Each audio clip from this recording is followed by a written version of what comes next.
ட்ரம்புக்கு என்ன ஆச்சு? இந்தியாவிற்கு மேலும் வரி நெருக்கடி?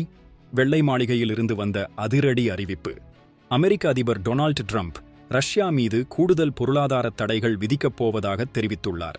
உக்ரைன் போரை காரணம் காட்டி ரஷ்யாவிடமிருந்து எண்ணெய் வாங்கும் இந்தியா போன்ற நாடுகள் மீது கடும் வரிகளை விதிக்க அவர் தயாராகிவிட்டதாக கூறப்படுகிறது.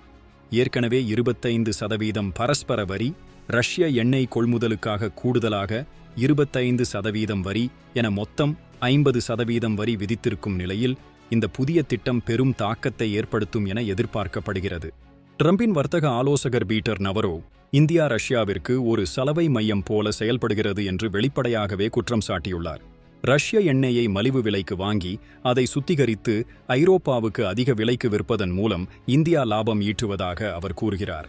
இந்திய மக்கள் தங்கள் சொந்த பணத்தை கொடுத்து ரஷ்யாவின் போருக்கு உதவுகிறார்கள் என்றும் இதனால் பிராமணர்கள் மட்டுமே லாபம் ஈட்டுகிறார்கள் என்றும் அவர் கூறிய கருத்துக்கள் பெரும் சர்ச்சையை ஏற்படுத்தியுள்ளன.